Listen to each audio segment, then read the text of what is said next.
የእግዚአብሔር አብ ጸጋ፣ የእግዚአብሔር ወልድ ፍቅር፣ የእግዚአብሔር መንፈስ ቅዱስ አንድነት፣ የድንግል ማርያም ምልጃ፣ የቅዱሳኑ ጸጋና በረከት ከሁላችን ጋር ይሁን። ስለ ጽድቅ የሚሰደዱ ብፁዓን ናቸው፣ መንግሥተ ሰማያት የእነርሱ ናትና።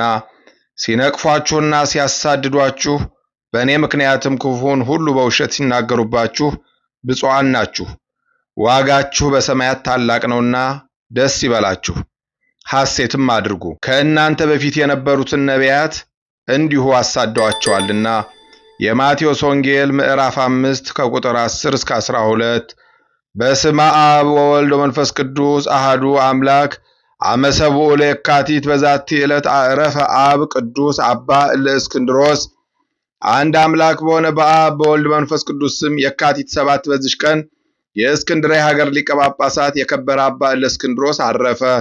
እርሱም ለአባቶች ሊቃነ ጳጳሳት 43ኛ ነው። ይህም አባት ታሮን በሚባል ገዳም መነኮሰ። ትርጓሜውም የአባቶች ገዳም ማለት ነው። በጌታችንም ፈቃድ በእስክንድርያ ሀገር ሊቀ ጵጵስና ተሾመ። እርሱም የተማረ አዋቂ ጻድቅ ሰው ነበረና በሹመቱ ወራትም ብዙ መከራ ደረሰበት። የግብፅ ንጉሥ ልጁን ሹሞ በመንግስቱ ላይ አሰለጠነው። እርሱም በአስቄጥስ በረሃ ያለውን የመነኮሳቱን ገዳማት አፈራረሳቸው። ከክፋቱና ከክህደቱም ብዛት የተነሳ ከምስር በስተሰሜን ወዳለች ገዳም ገብቶ በዚያ አምላክን የወለደች የእመቤታችን የቅድስት ድንግል ማርያምን ስዕሏን አየና ይህች ምንድናት አለ። እርሷም በሽልማት ሁሉ ላይ የተሸለመች ያጌጠች ናት። በልብሶቿም ላይ ያማረ የሐር ልብስ ነበረ። ሰዎችም የክርስቶስ እናት የሆነች የእመቤታችን የቅድስት ድንግል ማርያም ስዕል ናት አሉት። እርሱም ተሳድቦ የረከሰ ምራቁን በፊቷ ላይ ተፍቶ ደህና ከሆንኩ ክርስቲያኖችን ፈጽሜ ያጠፋችኋለሁ አለ። ዳግመኛም በክብር ባለቤት በጌታችን በኢየሱስ ክርስቶስ ላይ የስድብን ቃል ተናገረ። ሌሊትም በሆነ ጊዜ በሚያስፈራና በሚያስደነግጥ ታላቅ ራእይን አየ። በነጋም ጊዜ ለአባቱ እንዲህ ብሎ ነገረው። ዛሬ በዚች ሌሊት ታላቅ መከራና ብዙ ቅጣት ደረሰብኝ። ታላቅ ዙፋንም አየሁ። በላዩ የተቀመጠበት ሰው እጅግ የሚያስፈራ የሚያስደነግጥ ነው። ፊቱም ከፀሐይ ይበራል። ብዙ የሆኑ የሰራዊትና የጦር መሳሪያ ይዘው በዙሪያው ቆመው ነበረ። እኔና አንተም እስረኞች ሁነን በኋላው ቁመን ነበር። እኔም በዙፋኑ ላይ የተቀመጠው ማን ነው ብዬ ጠየቅሁ። ትላንት አንተ የዘበትክበት የክርስቲያን ንጉሥ ክርስቶስ ይህ ነው አሉኝ። ከዚህም በኋላ የጦር መሳሪያ ከተሸከሙት አንዱ ወደ እኔ መጥቶ ጎኔን በጦር ወጋኝ። ጦሩንም ከጎኔ ውስጥ አላወጣውም። አባቱም ሰምቶ ደነገጠ፣ እጅግም አዘነ። ያ ልጁም ወዲያውኑ ታመመ፣ አንደበቱም ተዘግቶ በክፉ አሟሟት ሞተ። ዳግመኛ ከ40 ቀን በኋላ አባቱ ሞተ። በእርሱ ፋንታ ሌላ ንጉሥ ተሾመ። እርሱም ክርስቲያኖችን እጅግ አሰቃያቸው። ይህንንም አባት ሊቀ ጳጳሳት እለእስክንድሮስን አብዝቶ አሰቃየው። ከሕዝቡም 3000 የወርቅ ዲናር ለምኖ እስከሰጠው ድረስ ጌታችንንም ይህንን ንጉሥ ፈጥኖ አጠፋው። ከዚህ በኋላም አሁን ሌላ ንጉሥ ተሾመ። እርሱም ሊቀ ጳጳሳቱን ይዞ እንደ ቀድሞው 3000 የወርቅ ዲናር እንዲሰጠው ፈለገ። እርሱም ከወገኖቼ እስከምለምን ታገሰኝ ብሎ ማለደው። ንጉሡም ቀጠሮ ሰጠውና ይለምን ዘንድ ወደ ላይኛው ግብፅ ወጣ። በተራራ ላይ አንድ ገዳማዊ ሰው ነበረ። ከእርሱም ጋር 2 ደቀ መዛሙርት አሉ። በተራራውም በአንድ ቦታ እንዲቆፍሩና እንዲጠርጉ አዘዛቸው። ወርቅን የተበላ 5 ማሰሮ አገኙ። አንዱንም ሸሽገው 4ቱን ወደ ገዳማዊ መምህራቸው አመጡ። እርሱም ይረዳበት ዘንድ እንዲሰጡት ወደ ሊቀ ጳጳሳቱ ላካቸው። እነርሱ ግን እነዚያን የወርቅ ማሰሮች ይዘው ተመልሰው ወደ ዓለም ገቡ። የምንኩስና ልብሳቸውንም ጥለው ሚስት አገቡ። በዚያም ወርቅ ወንዶችንና ሴቶችን፣ ባሮችም እንስሳትንም ገዙ። የዚችም ሀገር አስተዳዳሪ ያዛቸው። ገንዘብንም ከወዴት እንዳገኙ በመግረፍ መረመራቸው። እነርሱም 5 የወርቅ ማሰሮችን እንዳገኙ አመኑ። መኮንኑም ለንጉሥ የጭፍራ አለቃ አሳልፎ ሰጣቸው። እርሱም ወደ ንጉሡ አቀረባቸውና 5 የወርቅ ማሰሮ እንዳገኙ አስረዳው። ንጉሡም ጭፍሮቹን ልኮ የሊቀ ጳጳሳቱን ቤት በረበረ። የአብያተ ክርስቲያናት ከሆነ ከንዋያተ ቅድሳት ያገኘውን ሁሉ ወሰደ።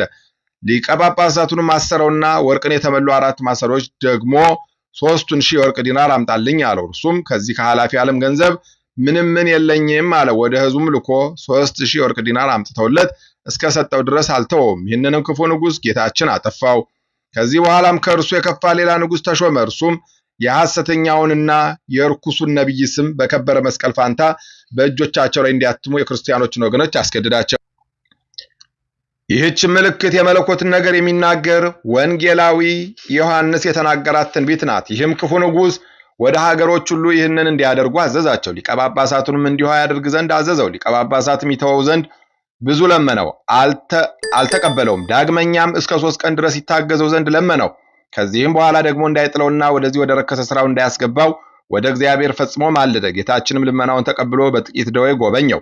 ወደ ቤቱ እስክንድርያ ይሄድ ዘንድ እንዲያዝለት ንጉሱ ለመነው። ንጉሱም ከለከለው። ስለ እጅ ህትመት ምክንያት ለመፍጠር ስለመሰለው የእግዚአብሔር መልአክ ተገለጠለትና ነገ ታርፋለህ አለው። እርሱም አርድእቱን እግዚአብሔር ነገ ስለሚጎበኘኝ አርፋለሁና መርከብን አዘጋጁ አላቸው። እንዳለውም በማግስቱ አረፉ። ስጋውንም በመርከብ ተሸክመው ወስደው ከአባቶች ሊቃነ ጳጳሳት ስጋ ጋር ቀበሩት። በዚህም አባት ለእስክንድሮስ ዘመን በግብፅ ሀገር ለሚኖሩ መለካውያን ስሙ አንስጣስዮስ የሚባል ሊቀ ጳጳሳት ነበራቸው። ያዕቆባውያን ምዕመናንም ይወዳቸዋል። ስለዚህ ወገኖቹ መለካውያን ተጣሉት። እርሱም ነፍሱን ያድን ዘንድ አስቦ ወደዚህ አባት ለእስክንድሮስ መጥቶ ከስልጣኑ በታች በመሆን የሚታዘዝ ሆነ።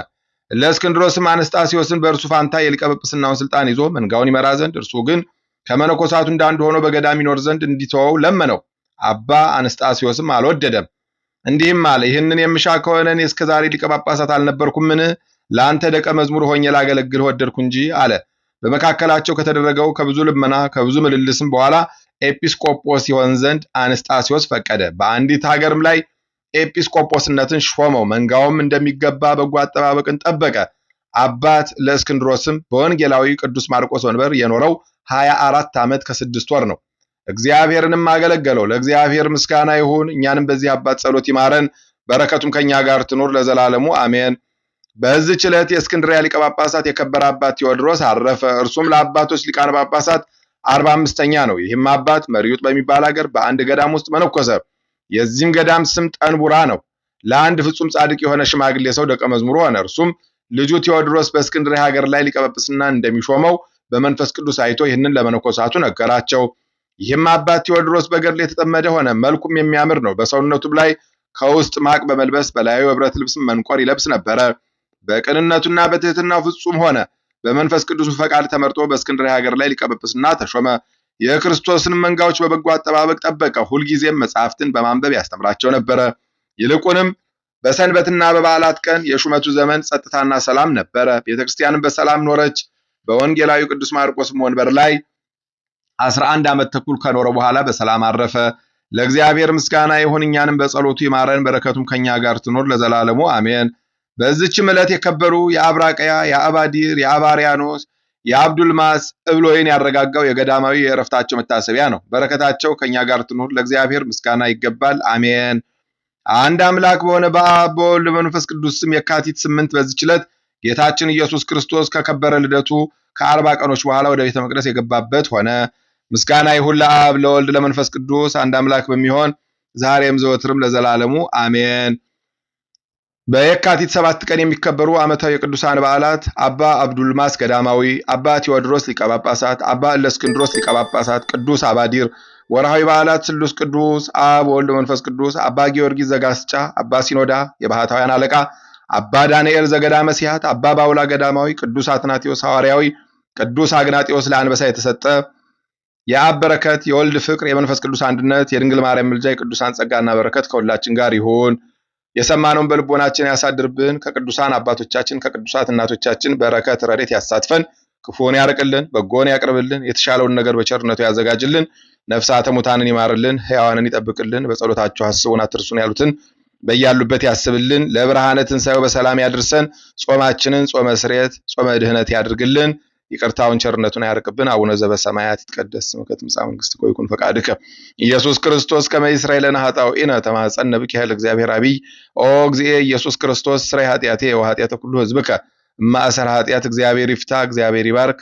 ሰላም ያሳድረ፣ ሰላም ያውለን፣ ሰላም ያዋለ፣ ሰላም ያሳድረን። ይቆየን። መልካም የጾም ጊዜ እመኛለሁ።